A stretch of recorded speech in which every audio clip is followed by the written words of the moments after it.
Good afternoon, everybody.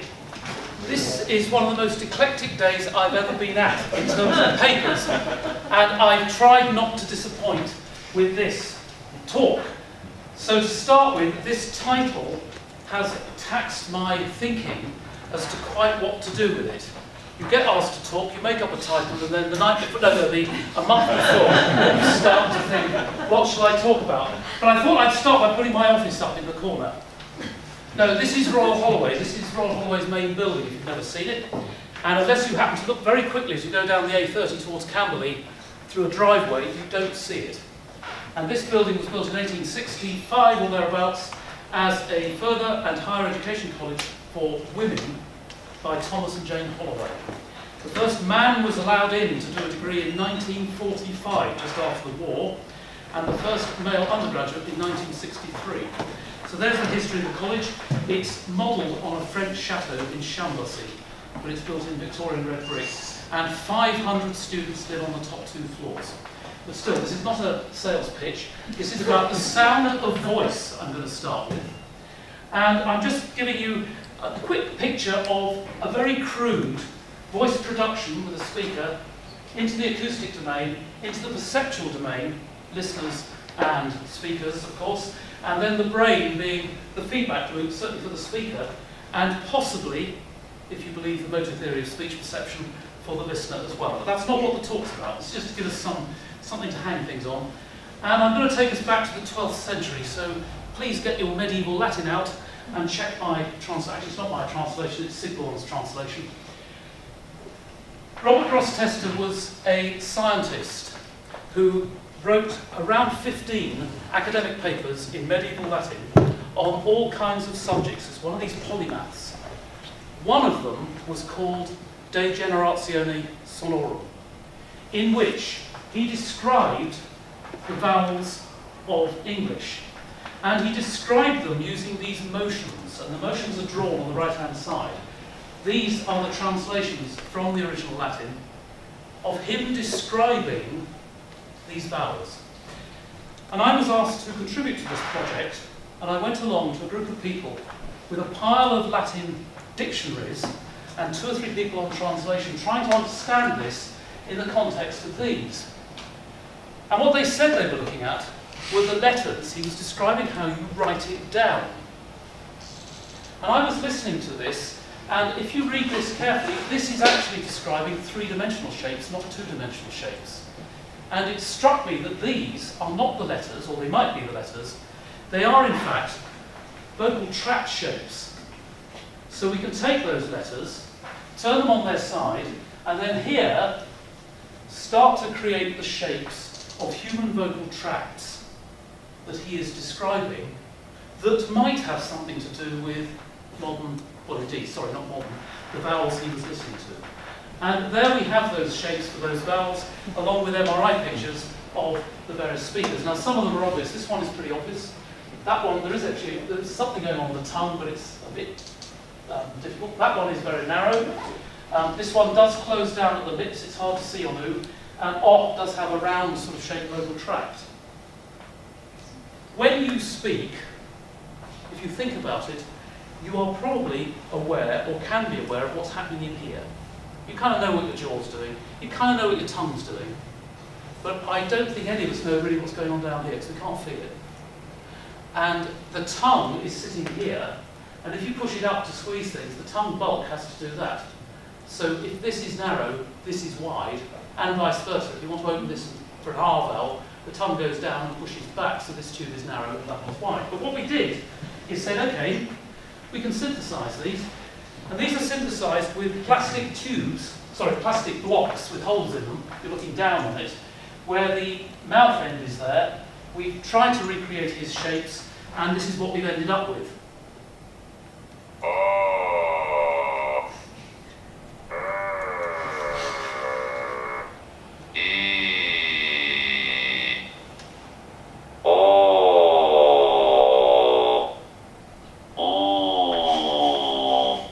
Now these are not real vocal tracts, these are made of plastic. And they are also shapes which are a bit too regular. But we did a listening test. We've heard that, shut up. We did a listening test, and the confusion matrix says that when the R was sounded, the words are here just to get the vowels sound. 28 people heard them as R. A little bit of confusion with E and O and U, and a percentage corrector at the end. So what's going in? What's the input? You've just heard it. That was it. So you're asked to listen to those, I can't remember how many, a number of those, and say which ones they were, from a table like this. So you have a random set, and your responses could be any of these vowels in these words. So on the whole, people can do it. It's obviously synthesized, it's obviously plastic. So what does this mean in practice? Well, when we listen to sound that is speech, the important things are that there are patterns in the acoustic energy which allow us to distinguish one sound from another. And it's very specific for speech because those patterns have come from a tube with a buzzer in the end. And so we learn this very young. And I'm going to show a spectrogram. We've seen them already, so I probably don't need to say anything about a spectrogram. Are you all familiar with spectrograms? Just in case there are any shaking heads. Frequencies here. Darkness of banding indicates the energy, that there's energy at that frequency, and time is on the x-axis. So, here are the spectrograms of those tubes, and here are spectrograms of an adult male speaking the same vowels. And you can see, just with a glance, that there are similarities. They're not exactly the same, but then if you got me and another adult male to do this, we wouldn't be the same either. The brain learns the patterns. It does not learn the absolute frequencies, at least not the perception. Therefore, I can listen to a man, or a woman, or a child. Our vocal tracts are different sizes, so the acoustic patterns are in different places, and understand their speech. It's not about the absolute values, it's about the patterning between these so-called formants, these dark markings, which indicate something about the sounds. So here we have a little spectrogram for the word I, which in English starts with an R and goes to an E. If I do it slowly for you, I. And that's what happens. It's a pretty well a linear change from one shape to the other. And in terms of articulation, the articulators move approximately the same speed to get from one to the other. We all learnt this when we were very young. We imitated most likely our parents and started to learn the patterns. And of course we listened to them at the same time, so our brains would be presented with this information. Worth saying at this point, because one question might be, why? Why are we drawing these rather strange pictures?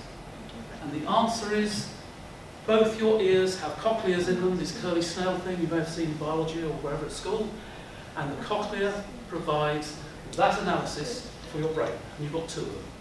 So therefore these patterns are critically important because we know that they are available to the brain via the two cochlea. And they're called forms. Right, so there is a spectrogram for some speech. It is the sentence, speech matters to you. And I'm not planning to go through it in detail, but it's not transcribed, no. So that's speech. Oh, speech matters to you. There's a U at the end. Anyway, that's the sort of thing that we can look at. You'll notice that the S of speech tends to be high up in frequency, and that's where S belongs.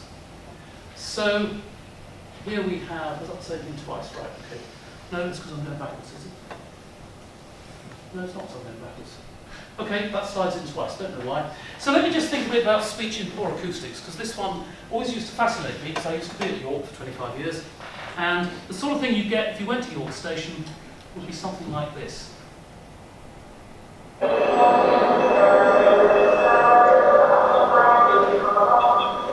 The acoustics of York Station are very interesting. You can see a picture of it up there. It's a very fine Victorian railway station. It's got a bend in it, and it's basically glass on top. Lots of reflection. It wasn't designed for performing music in, and neither was it designed for electronic amplification of people making announcements. And there was, when I first...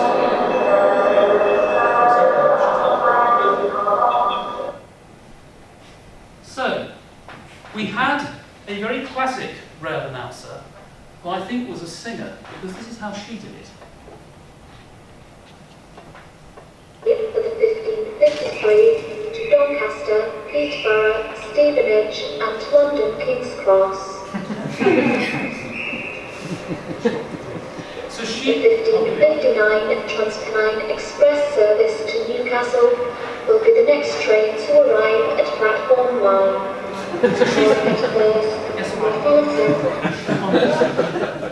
That's an interesting one, that, because to me as a musician, that's quite nice to play a song. And it's being done for clarity. She is the clearest person ever. She's retired now, but when she used to make the announcements, you knew exactly what was going on. And that's, I think, the example I know of making the voice perceptual and understandable in really difficult acoustic situations. So let's just think for a moment in hearing. As I've said already, the cochlea is the thing that gives us the acoustic patterns. It does the acoustic analysis and it presents the brain all the time. As I talk to you now, both your cochleas are working. It's an analog system and it's sending your brain impulses which describe what in effect is the spectrogram in real time as I'm speaking, and hopefully you can understand it. But of course they're also picking up anything else in the room, cars going by, jets going over, all of it is acoustic. But basically it is a pattern, we've seen that one already. This is actually, I don't know if you recognise, that's me. Now that's me a very long time ago, because this was part of my PhD, which, as you might gather by looking at me, was a while ago. And what we were doing was looking at the importance of pitch in perception. And the issue with that was, because in 1981, which is when this was done, we were working on cochlear implant hearing aids. And in those days, there weren't multi-channel implants as there are now. They didn't exist then. And what we were doing was a single-channel electrode which sat on the round window in the ear for people who had no middle ear. So they'd had an accident, the middle ear had been completely removed, and this was a way of trying to connect them electrically to the outside world. So we mocked up in a studio. I'm going to be reading something, you won't hear it.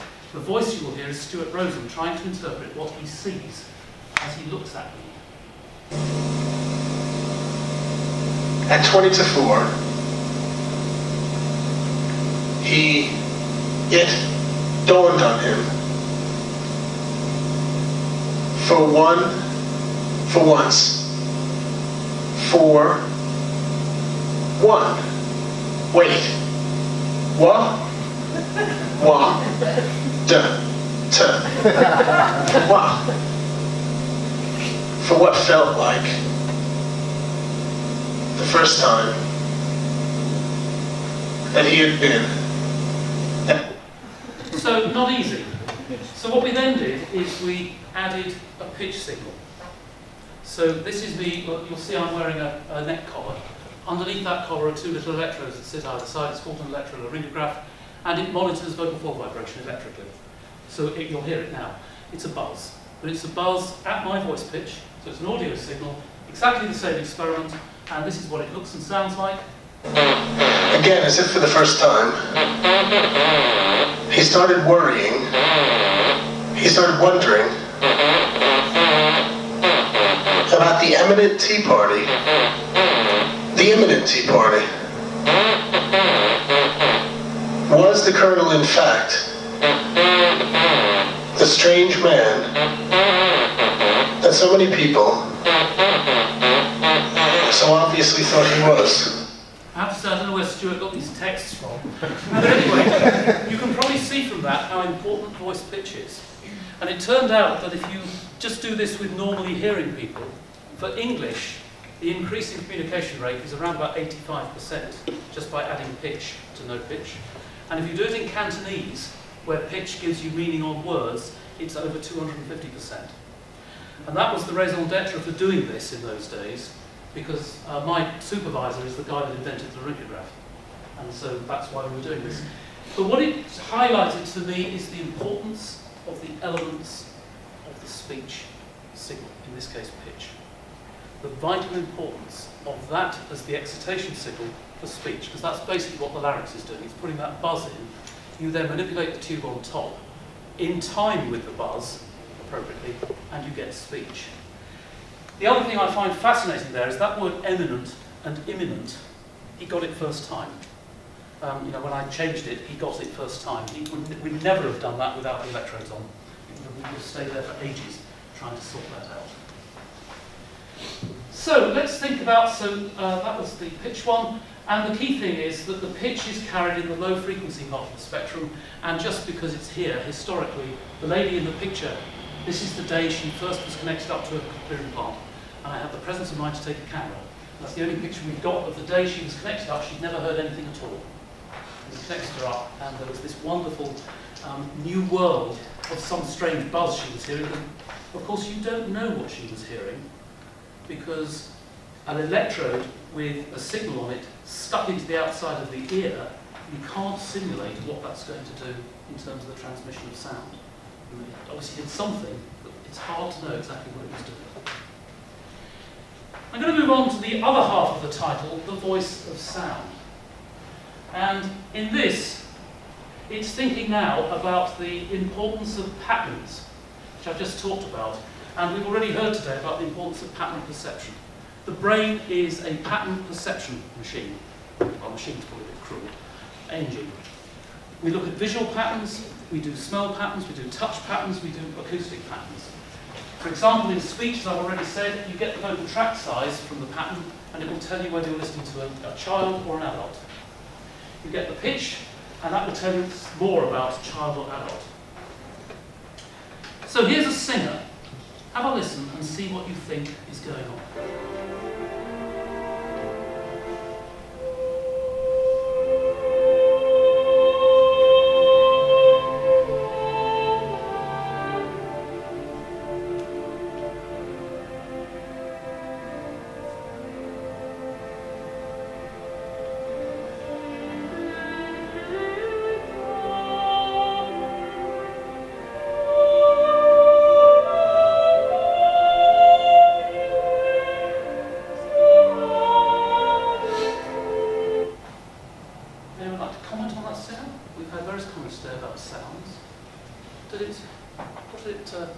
Do to your mind? Who do you think you're listening to?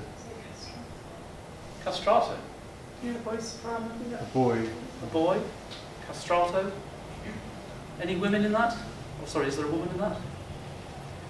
Right, actually, you're bang on, actually. It's actually an electronic castrato that I did for a television programme some years ago. It is a boy, but it's a boy with a man's vocal tract. That's why it sounds a bit ethereal, because it's not a sound that anyone can create, unless we believe that's what a castrato was, which obviously you pick that up. It could have been a female singer, it could have been a boy treble. It's not high castrato music, it's in the right range. And just to put something very curious on it, for me personally, that's actually my son was the treble at the time, and I sang the tenor part, and I morphed our two voices together. And in fact, for the television programme, I did 3 tenors and 3 trebles, and a collection of morphs produced the final thing. But that one has never been heard in public. So you're the first people to hear it. But I thought it was relevant, because we're dealing here with the voice of sound. So, acoustic patterns are the key thing. Here are some acoustic patterns. Which one is Jan Ravens and which one is Charlotte Green? There was once a young rat named Arthur. There was once a young rat named Arthur. Which one's the original? Second verse. Bottom one? Yeah, it is actually the bottom one. The person doing here the copying, what's the word? Impersonation. Impersonation, thank you. Brain's got it. The person doing the impersonation has done a completely different pitch pattern. So it's not a direct copy, because she didn't hear the original. And we put these up. Now, what I think is happening here is that the patterns are a clue. That people who do impersonations cannot turn their vocal tract into somebody else's vocal tract. They can't, because the bone structure's wrong, the soft tissue structure's wrong. So what are they doing? But what I think they're doing is that they are constructing formant patterns which match the other person. And I think this is evidence to suggest how important the formant patterns are, because it takes away the need to get the whole of the spectrum right, because you can't do that. Now, I've also had some time working with Rory Bremner on one of the television programmes where they said improve his impersonation of Tony Blair. This was on a television programme. They gave me a quarter of an hour to work with him. And what I discovered when I put a spectrogram up was that his consonants were not very loud compared with the low frequencies. So I said to him, look, Tony Blair's upper frequencies are much louder. And he said to me this, and I'm probably giving away a trade secret here. He said, yes, David, there's a reason for that. I haven't got the right teeth in. I said, what do you mean, you've got the right teeth in? He says, no, when I'm on stage, and I wasn't expecting to do this for this programme, I've got pockets full of teeth. And I put in different teeth for different people. And then my tongue interacts with a different shape in here, and that characterises the consonants. So there's a trick that's being used to make it sound right, but I think it's all linked with this idea. There was once a young No, rat. we had that. So, let's have a listen to this. This is a sentence. They're buying some bread. Okay, now, if I'm true about performance being important, They're buying some bread. and I play you this, They're buying some bread.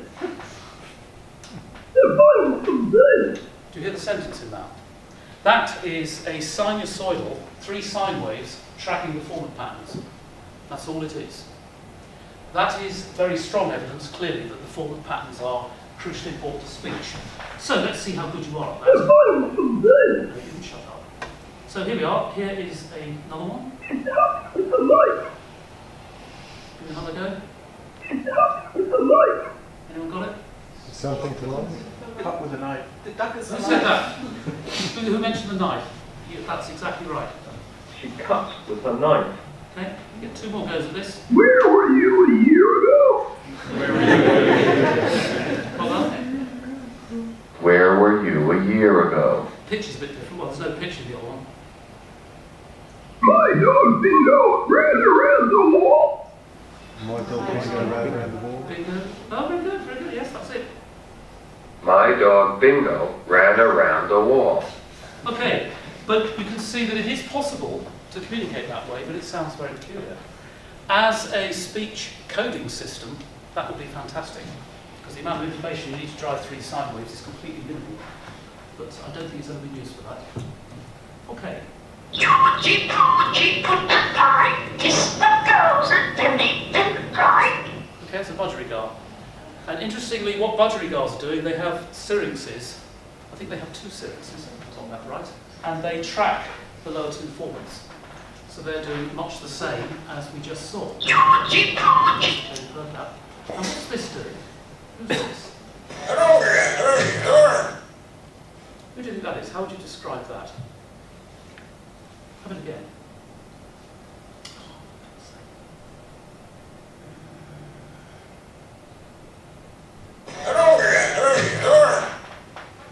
What would you say about that recording?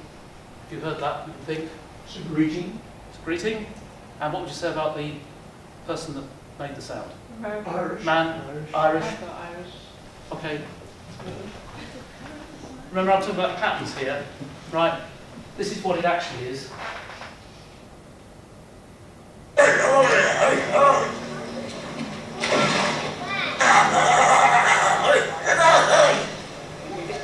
This is a talking seal. It's a seal in America that can talk, hence the big splash.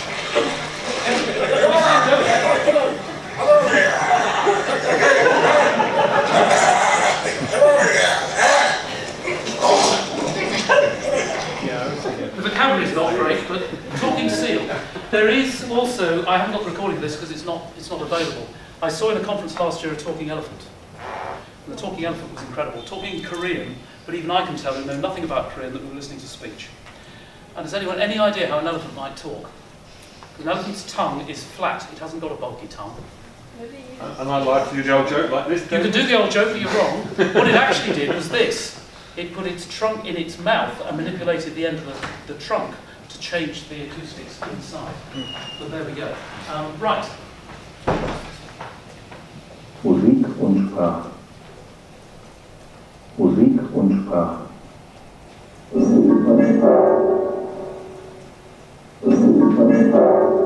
That's the spectrogram of the spoken Musik und Sprache. That's the spectrogram of the other one. which is a full orchestra playing the speech. So this was scored, the piccolo kind of went beep, beep, beep, and the double bass did other things. So that was synthesized with an orchestra. Extraordinary. And moving on to this one. Not moving on to that one, let's go into this one.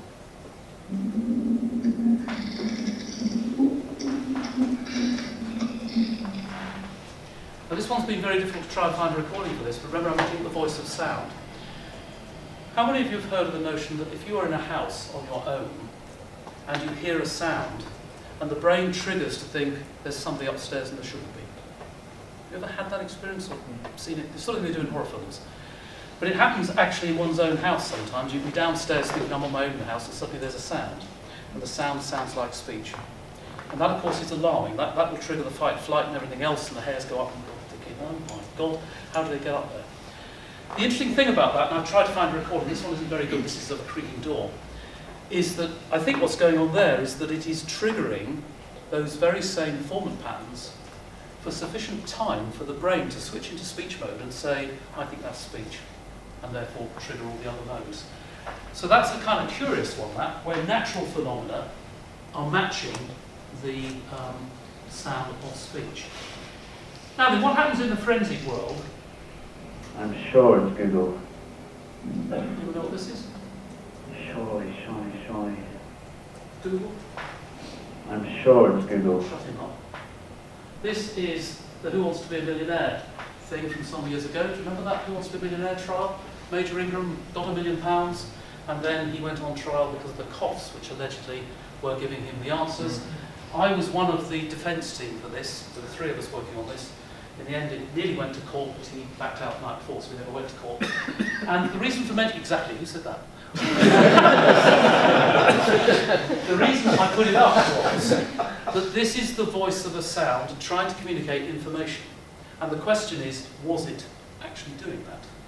So just to give you some idea about the forensic world, if you get into forensic acoustics, you get a solicitor who comes and says, right, can you demonstrate in this case that the 29 coughs that the prosecution alleged were giving him the information, he couldn't hear them, and therefore it's all low bunk.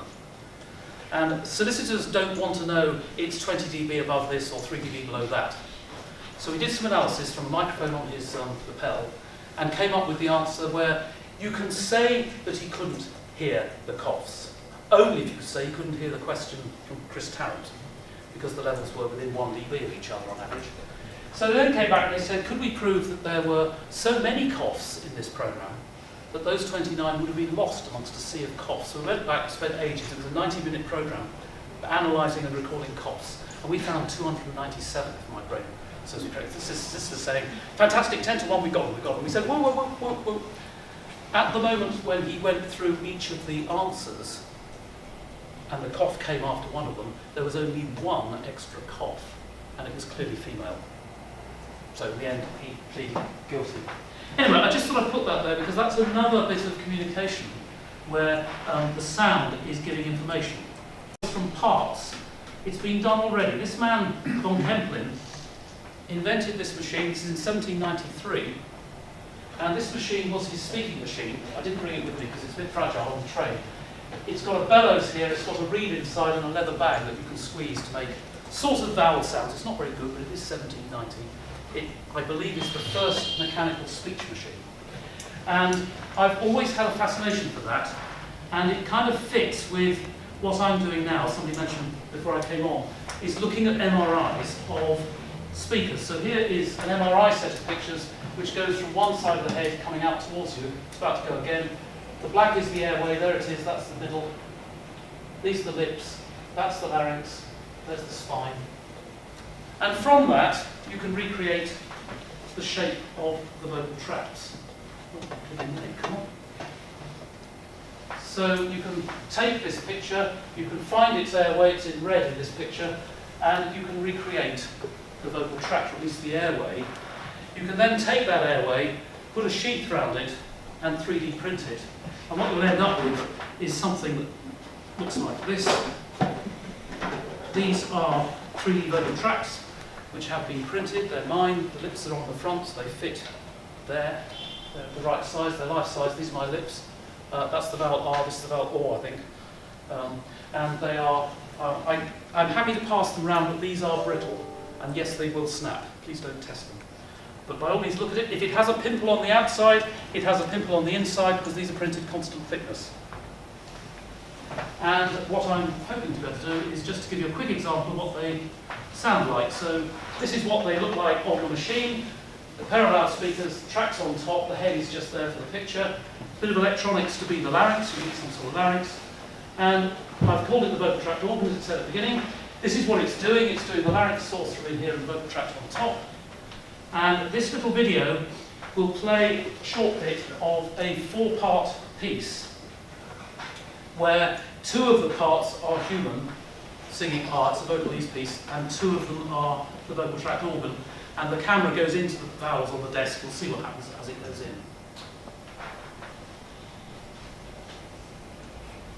Ignore that, it's tuning on. Here we go. So number 2 and number 4 on the organ.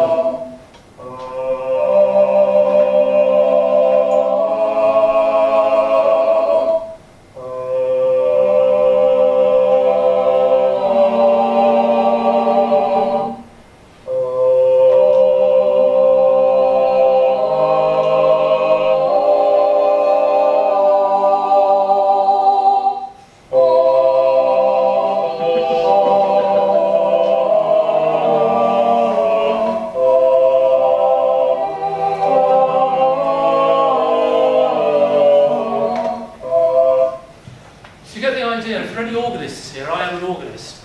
There is a stop on the organ called the vox humana, which sounds hideous, in my view. It's a sort of snarly sound, which is a sort of sound, found on French organ. No, I shouldn't be rude about that, but it's mainly found on French and continental organs. And my one ambition is to try and get a true vox humana into organs. So I have an ambition to turn this into a chamber organ and take it on tour, if I can find somebody to compose me some music. So if there are any budding composers who'd like to compose for a box of plastic tubes, please talk to me afterwards. No, thank you, shut up. Okay. Here's another one. This one's rather sad, this. I'm just going to take you through another bit of forensics, but this is a voice whose sound is on a cockpit voice recorder. It's not a nasty one. It's not one where they actually are still recording as they crash. I'll tell you about that in a minute. This is what happened. It's back in 1987. They were flying from Taipei to Johannesburg, and they disappeared off the radar here. This was a Boeing 747 combi aircraft. That's the one with its jumbo jet. But there's a halfway down the cabin, there was passengers in the front end and cargo in the back end. So it's called a combi. That is the so-called black box. Notice it's painted orange, just to confuse everybody. That's how you can find it. That's the condition it was in when it was dug up from the bottom of the ocean. Notice this is an analog tape recorder that's being thrown around in an aeroplane. This is what the spectrogram looks like for parts of the speech. You can make out a few harmonics of speech, but absolutely nothing else. And this is what it sounded like. Now then, our job was to transcribe, it's about 1 minute of the speech in the cockpit. And let me just play the tape. I won't say anything about it. You will hear a bell goes off, and then you should hear people talking. And you imagine you have to write this down. That's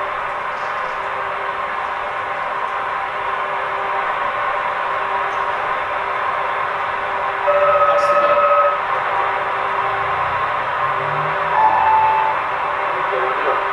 Speech.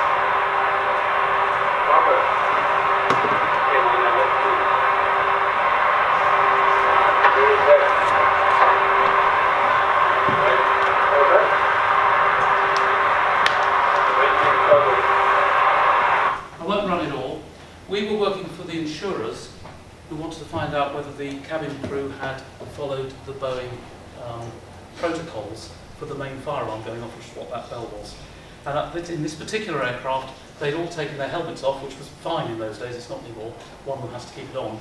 And what we're listening to is the cockpit aero microphone, which is right up here amongst instruments. Anyway, this is what the transcription said. No.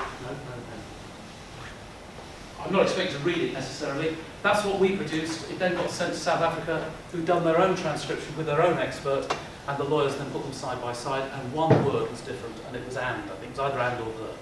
So everyone was happy, and they went on and sorted out the thing. So that was a salutary sound of the voice. Everybody was killed. 119 people lost their lives in this thing, and even sadder, that fire alarm went off. The cockpit voice recorder stopped 1 minute later. The plane hit the sea 19 minutes after that. So goodness knows what happened inside the aircraft. But there we go. But I just wanted to play it because if you've never heard that sort of thing, that is, in this situation, the kind of thing people deal with to try and unpick from a vocal or something what actually went on. So we're nearly at the end. And I just want to play you this. I think perhaps it's all magic. Keep going.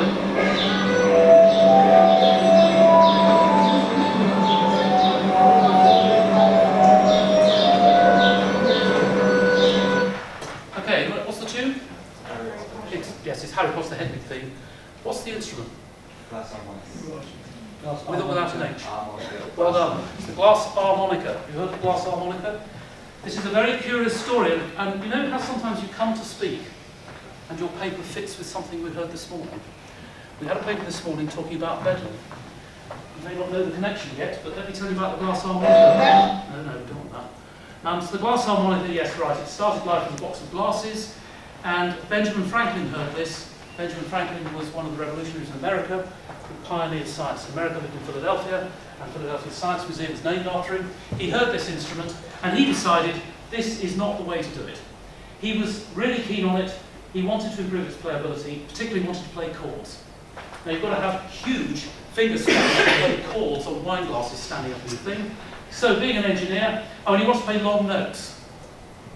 Being an engineer, he stacked his glasses inside each other.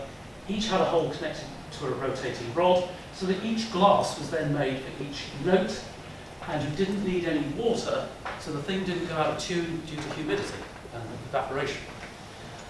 Marvellous instrument, there it is, that's a picture from the museum. The glasses are now stacked along there, and it's got a treble pedal underneath. So you control that with a pedal, there it is. And there is an actor with Benjamin Franklin's sleeves playing. So this is what it was all about. He used the word harmonica because it's the Italian for harmony. You can play many notes because they're close together. He had 48 notes with little c in the middle, so he had lots of scope. It was pre-tuned during manufacture, and there were no water levels to check for tuning. And he wrote to an Italian friend the following: "The advantages are that its tones are incomparably sweet beyond those of any other. The tones may be swelled and softened, and the tones can be any length. You don't need to tune it."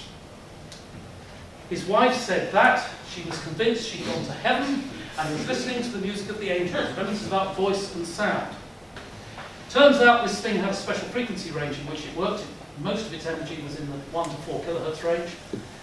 It was said it was difficult for people to place that sound. So location in that frequency band was difficult. This is something people complained of. So it wasn't clear where the music was coming from. It is reported that players and listeners, quotes, lost their wits, end quotes. It might have been due to this. Lead crystal was used and machined. So there was lead in the machine shop and possibly on the fingers of the player, but not for the audience. And the frequency range, we'll just quickly stop and look at the frequency range. Oh no, we won't. No, that's fine. Okay, so he had a harmonica, it was invented for that, it was popular across Europe. There were huge numbers of public concerts until its sound reputedly made people go mad, and local, equivalent of local councils, local authorities, banned it and had all the instruments destroyed. That is why there are no glass harmonicas pretty well in Europe. There aren't There's one in our store. Sorry, so store. There's one at the Science Museum. There's one in the Science Museum, right.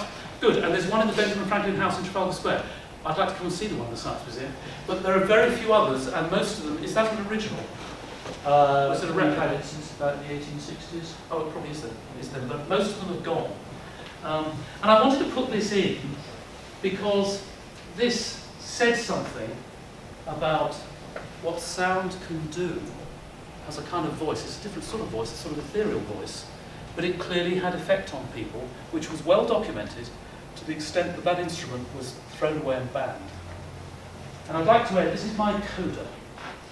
Okay, so this is, I think, the real voice of sound. Have a listen to this.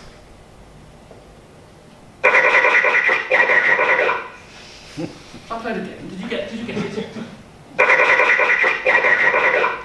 Anyone know what that is? Is it applause? Is it a what? Applause. Applause? Oh, is it applause? You mean applause? Yeah. It's not actually. The way you find out what it is to make a spectrogram. This is the spectrogram. This is the spectrogram. This is doing writing with a spectrogram. And on that note, I'm going to say thank you very much. Thank you for listening. Hope you enjoyed it.